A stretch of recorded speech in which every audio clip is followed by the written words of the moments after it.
મતલો છે. અને પછી આ આપણે જેમ આપણા પદો, આપણા ભજનો, આપણી કવિતાઓ બધા મધ્યકાળમાં તો બધા એની નીચે નામ લખતા હતા. ભણે નરસૈયો એનું દર્શન કરતા, ભાઈ મીરા બોલ્યા, આમ જે દરેક કવિનું નામ આવે છે ને, એમ ગઝલમાં પણ તે વખતે દરેક કવિ શાયર એ પોતાનું તખલ્લુસ, ઉપનામ કે નામ લખતા હતા. તો એ લખે કેવી રીતે લખે? તો આખી રચના પૂરી થાય તો છેલ્લો જે શેર આવે એમાં એનું તખલ્લુસ આવે, અને એટલા માટે એ છેલ્લો શેર અથવા મક્તાનો શેર. જો ઉપનામ હોય તો જ મક્તાનો શેર, ઉપનામ ન હોય તો અંતિમ શેર એમ કહેવાય, પણ મક્તાનો શેર નહીં કહેવાય. સુનિલભાઈ, પછી હવે આપણે એમ કહીએ કે ગઝલના 6 શેર છે અને આ બાજુ 6 દુહાનો સમૂહ છે. તો જેમ 5-6 શેર મળી જાય એને આપણે ગઝલ કહીએ, તો દુહા પર આપણી પાસે એવું કંઈક છે કે 5 દુહા ભેગા થયા તો આ કંઈક નામ કરી એવું કંઈક આપણી પાસે છે. સાહેબે કાલ બહુ સરસ બોલ્યું હતું. સરસ સવાલ છે આ. કાલે કોઈ મને ખબર નથી કે સાહેબ બોલ્યા હતા કે કઈ કે વૈરાગ શતક, ભૃતહરિએ પહેલા પ્રેમમાં શૃંગાર શતક લખ્યું, પછી જ્યારે જ્ઞાન થયું ને એટલે વૈરાગ શતક લખ્યું. શતક એટલે 100. એમ દુહાની અંદર જો 40 દુહા થાય તો 40 કહેવાય, 72 દુહા લખાય તો 72 કહેવાય.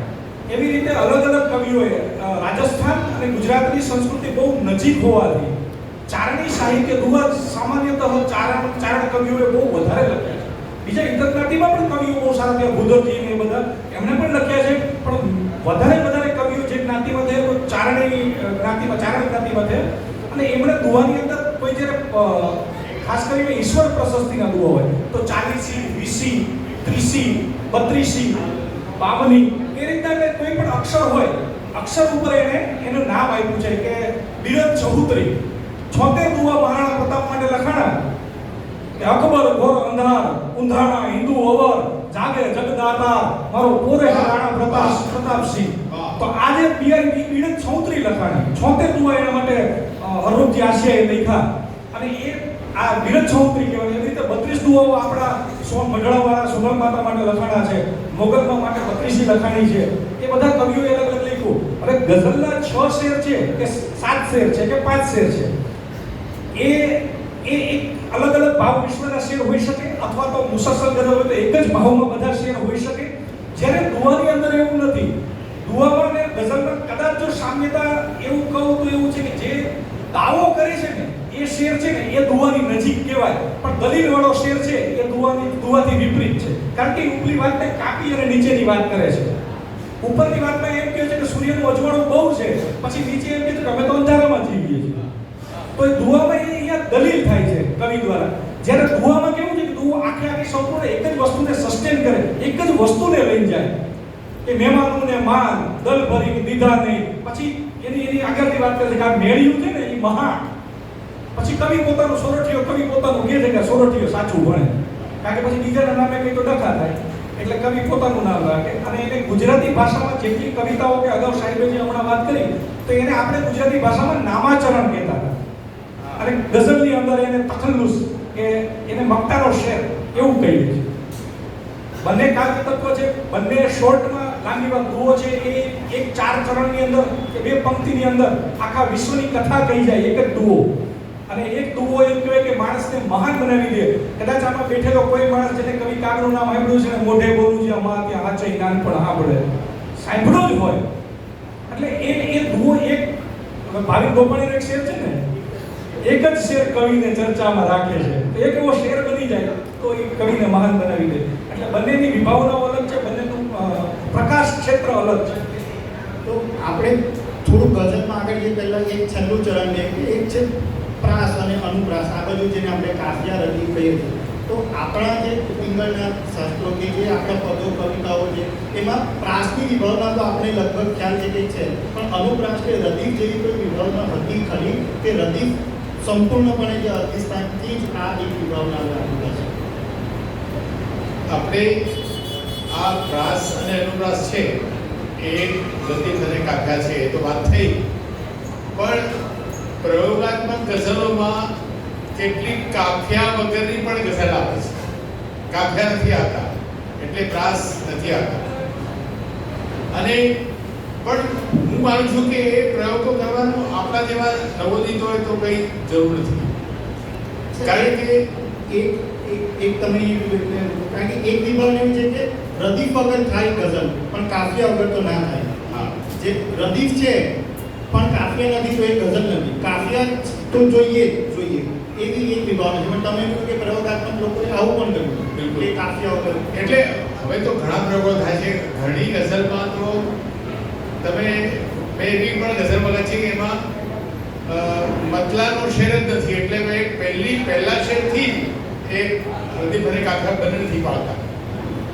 આવું હોય છે. બધા પ્રયોગો તો અનેક લોકોએ કર્યા છે અલગ અલગ, પણ એ પ્રયોગલક્ષી ગઝલમાં પડવા કરતાં થોડું પારંપરિક ગઝલોનો અભ્યાસ કરીને આપણા શૈદા છે, પેદિલ છે, જૂના ગઝલકારો જેટલા છે એની થોડી ગઝલોનો અભ્યાસ કરીએ તો થોડા પારંપરિક આપણને શેર આવડી જાય ને લખાય તો પછી તમે થોડુંક એમાં તમારું જે પ્રભુતા આવે થોડુંક શીખી લેવાય પછી આ બધું થઈ શકે. તો હવે આપણે એ તરફ જ જઈએ આપણે ઉત્તરાર્ધમાં ચર્ચામાં કે ગઝલ જે આપણે એમ વાત કરી કે હાલના તબક્કે બે સૌથી પ્રચલિત કાવ્ય સ્વરૂપો છે, એક ગઝલ અને ગીત. અને ગુજરાતીમાં પણ ખાસ કરીને મેક્સિમમ જે સોનેટનો એક જે યુગ હતો એ નીકળી ગયો. હવે હાલ તો લગભગ શું કે 10 કવિ હોય તો એમાંથી 11 ગઝલકાર જ હોય છે. એટલે સૌથી પહેલા માણસની એટલે આજે કારણ ને એવું નથી, કારણ કે ગઝલ અત્યારે એટલો પ્રચલિત છે જે ગઝલકાર અને પછી બીજું જે ગીતકાર, તો એટલા માટે આપણે એ છે કે એ સૌથી પ્રચલિત આપણે ગઝલનું કાવ્ય સ્વરૂપ એ છે.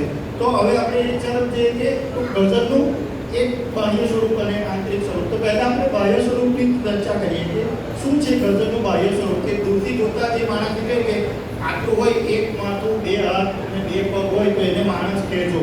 તો એમ આપણે શું હોય તો એને ગઝલ કહીએ કે આટલું હોય તો એ ગઝલ, નહીં તો પછી એક બીજું કહીએ. એટલે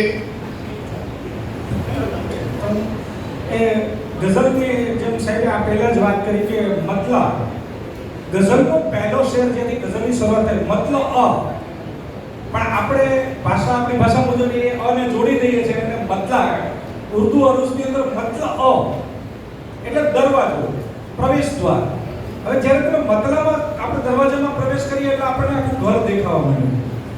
એવી રીતે આપણે જ્યારે ગઝલની અંદર મતલાથી પ્રવેશ કરીએ ત્યારે સૌપ્રથમ આપણને એના રદીફ અને કાફિયા દેખાય કે આ રદીફ અને આ કાફિયા પ્રયોજન કરવામાં આવ્યું છે ને હવે આ મુજબ કાફિયા ચાલશે, આ મુજબ રદીફ ચાલશે. હવે આપણે એક શેર જો લઈએ કે થાય સરખામણી તો ઉતરતા છીએ એ છતાં આબરૂને દીપાવી દીધી, એમ ના મેલને રોશની આપવા ઝૂંપડી પણ અમે તો જલાવી દીધી. બરાબર. હવે આ બેફામ સાહેબનો શેર છે. હવે આખી કવિતામાં છેલ્લે જઈએ તો દીપાવી દીધી અને જલાવી દીધી. તો હવે આની ઉપર ધ્યાન નાખીએ ને એટલે આપણને ખબર પડે કે દીપાવી અને જલાવી અહીંયા પ્રાસ ભેગો થાય છે. પછી પાછળ એ પ્રાસ આવે છે પેલો કે દીધી, તો દીધી છે એને રદીફ તરીકે આપણે ગણીશું. જે પાછળ કોમન આવે છે બધામાં એ રદીફ છે સરળ ભાષામાં સમજીએ તો. અને જે કાફિયા છે એ કાફિયામાં દીપાવી અને જલાવી, એમાં પછી કાચો કાફિયાનો એ તમે જ્યારે સમજશો ત્યારે સમજાશે. કાફિયાનો આધાર આવે જેને વાદી કહેવાય, પછી એની આગળ સંવાદી હોય, પછી તાસીસ જળવાય છે કે નહીં, તાસીસનો દોષ નથી થતો એ જોવું પડે. સ્વર જો એક થતા હોય, અરુઝમાં હજી એક વિવાદિત છે આજે કે એ સ્વર આધારિત છે. જે અરુઝ છે ને એ સ્વર આધારિત આધારમાં માને છે. એટલે આપણા ગુજરાતી ગઝલકારો છે કોમન જે સંવાદી નીકળે એમાં માને છે. અને કાફિયા માટેની બહુ અઘરી શરત છે અરુઝની અંદર, જે સામાન્ય તો અત્યારે નિભાવવાતી નથી કે એ કાફિયામાંથી આધારનો શબ્દ તમે કાઢી લો પછી એ શબ્દનો અર્થ વધવો જોઈએ નહીં. આ કાફિયાની બહુ ચુસ્ત વિભાવના છે અને મોટે ભાગે લોકો આનો આગ્રહ રાખે છે. એટલે પછી એમાંથી છૂટ લેતા લોકો પછી અકારણ સુધી પહોંચી જાય છે. આમાં કશું નથી આવતું. એટલે કાફિયા અને પછી પહેલા આપણે રદીફ અને કાફિયા નક્કી કર્યા કે ભાઈ આપણે દરવાજામાં ગયા એટલે સોફા નહીં દેખાડો, પછી કિચન તરફ ધ્યાન દીધું. એવી રીતે આપણને ખબર પડે કે આ જે ગઝલ છે આ બહેરમાં, બહેર એટલે છંદ, ઉર્દુમાં બહેર કે તો એ બહેરમાં લખાણી છે. આ બહેરની અંદર આખી ગઝલ આ બહેરમાં હશે. તો એ રદીફ તાપિયા બહેર નક્કી થઈ, પછી એની અંદર આપણે મતલા જોયો, પછી જે ઉપરની પંક્તિ હોય, ઉપરની પહેલી પંક્તિ હોય એને ઉલા મિશ્રાએ ઉલા કહેવાય, નીચેની પંક્તિઓને મિશ્રાએ સાની કહેવાય, એટલે ઉલા મિશ્રા અને સાની મિશ્રા આવે. જેમ સાહેબે હમણાં જ વાત કરી કે અંતિમ શેર સુધી તમે પહોંચો છેલ્લા શેરમાં, એમાં જો શાયરનું નામ ઉપનામ આવે છે તો એને મક્તાનો શેર, મક્તાવાળો શેર કહેવાય, પણ જો નામ નથી આવતું તો એને અંતિમ શેર કહેવાય. આટલું આ ગઝલનું બાહ્ય સ્વરૂપ છે. કાટમાળ જે આપણે કહીએ આખું ફાઉન્ડેશનથી લઈ અને બિલ્ડિંગનું જે આખું બંધારણ છે એ આ રીતે છે. અને આંતરિક સ્વરૂપની વાત કરવા માટે સાહેબ વાત કરી હમણાં, તો આંતરિક સ્વરૂપ માટે તો સાહેબને કહું કે ભલે એ બહુ લાંબો વિષય છે અને હજી ચર્ચાસ્પદ વિષય છે. આજે 150 વર્ષ પછી બાલાશંકર કંથરિયાથી લઈ અને અમિત ટાઈલર સુધી એ વિવાદ અને ચર્ચાનો વિષય છે, પણ છતાંય સાહેબને કહું કે એમની પાસે એટલો અનુભવ છે, આપણે થોડો એના માટે પ્રકાશ પાડે, કારણ કે એમાં હું થોડો ટૂંકો પડે. 10 મિનિટ જેટલો છે હવે આપણી પાસે સમય, તો એટલે આપણે આંતરિક સ્વરૂપ પર ચર્ચા કરીને એને પૂર્ણ કરીએ. આંતરિક સ્વરૂપ એટલે ચમત્કૃતિ, એટલે કાગળતત્વ, એટલે તમને એક ધક્કો લાગે છે, તમને ટલ્લો લાગે છે કે હા આમાં કંઈક છે, તો જે તમને ડોલાવી જાય છે. આ આપણે કહ્યું ને આપણે અંકિત આપણે ભાઈ આ સમયમાં 10 માંથી એકાદું કદાચ સોનેટ લખતો હોય, બાકી તો ગઝલ લખતા હોય. તો ગઝલ શા માટે આટલો એનો પ્રચાર પ્રસાર કે લોકભોગ્ય કેમ થયું?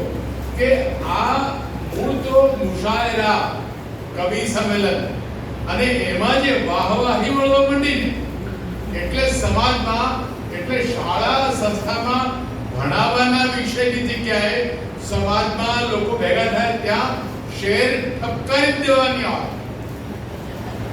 એ કહીએ એટલે એને ચમત્કૃતિ કંઈક દેખાય, કંઈક ચોટ પહોંચે, અને જે ચોટ પહોંચે ને હવે એના વિશે વાત કરીએ તો એ તો અનુભૂતિની વિષય છે.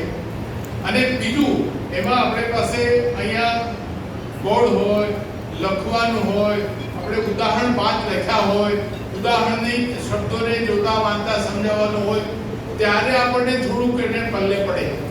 આ વિષય અઘરો છે, પણ મેં એટલે શરૂઆતમાં કહ્યું કે આ જે છે ને આનો આપણે આ અત્યારે જેમ આ કાર્યક્રમ ખૂબ સારો આવકારદાયક છે, પણ આ જે ગઝલનું બાહ્ય સ્વરૂપ એના માટે 1 કલાક, અને એની ચમત્કૃતિ, એનું કાવ્યતત્વ એના માટે બીજો 1 કલાક, અને નિશાન વ્યક્તિ આને આપણને લખીને સમજાય કે આ ભણવાનો વિષય છે, ફક્ત સાંભળવાનો વિષય નથી. પછી તમે તમારું જ્યારે આ વિષય પર શ્રવણ કૌશલ્ય કેળવાઈ જાય પછી તો ખબર પડી જાય. એટલે જુદી જિંદગી છે નમાજે નમાજે, તમને કેવી રીતે ખબર પડી જાય છે એનો લય? તો આ જે ચમત્કૃતિ છે એની સાથે બાહ્ય સ્વરૂપ છે, એની સાથે આ લય પણ આવે ને, એ લય પણ તમને અંદર સ્પર્શે છે. કોઈ પણ શબ્દ મેં કહ્યું ને એ અર્થ આવે એ લયને કારણે. એટલે ગઝલ આપણે લખીએ છીએ ને તો આપણે અત્યારે હવે કદાચ ગઝલ પેલા પઠન કરવાવાળા મિત્રો આવશે, તો પઠન કરવાના પણ ઘણા ચૂક્યા, ઘણા ભેદ પડવા પડે ભાઈ. તમારી કથન કૌશલ્ય કેવું, પઠન કૌશલ્ય કેવું, એક શબ્દ બોલો એ બીજાના દિલ સુધી પહોંચે ત્યારે બોલો, એનો આરોહ અવરોહ રાખીને બોલો, કેટલો અવાજ ઊંચો કે નીચો રાખીને બોલો, તો એ ખબર પડે. જેમ કે અહીંયા અત્યારે હું આ દેખતો હતો, મારી હમણાં છેલ્લે ગઝલ છે, અંધારાને દૂર કરી અજવાળા વચ્ચે રહેવાનું. એટલે તમને ખ્યાલ આવે કે આ કેવા હું ન કહેવા રહેવું પડે ને, અંધારું તો બી, પણ પ્રયત્ન શું કે અંધારાને દૂર કરી અજવાળા વચ્ચે રહેવાનું, સૌના હિતમાં સારું કરવા વાળા વચ્ચે રહેવાનું. તો શબ્દના વાવેતરે એ કામ કર્યું છે કે સૌના માટે આટલા બધા લોકો, મિત્રો સમય પૂરો થયો, પણ કેટલા બધા જિલ્લામાંથી કેટલા બધા લોકો આવ્યા, કેટલા બધા લોકો મળ્યા, અને આ મળ્યાનો મેળ છે યાર. એટલે કે સુખના તોરણ ઝૂલવાના ને દીવા ઝગમગ રહેવાના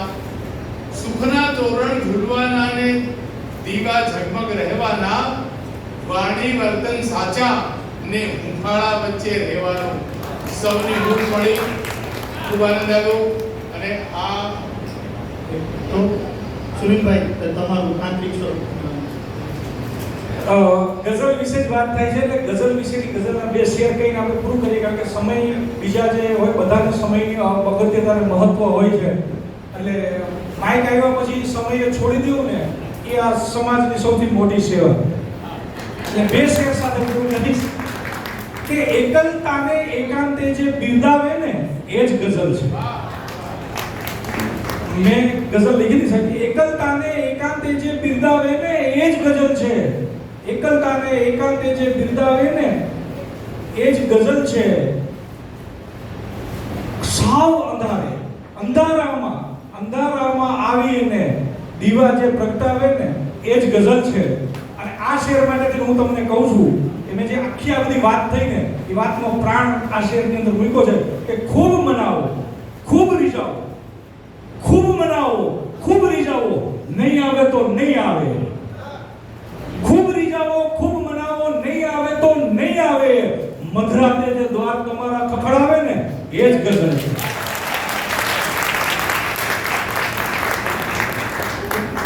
સમાપન કરીએ કે જે ચર્ચા થઈ તો પણ ગઝલમાં જે મૂળ વાત રહી ગઈ કે એનું આંતરિક સ્વરૂપ એ ચર્ચાનું સંવાદનું સ્વરૂપ છે.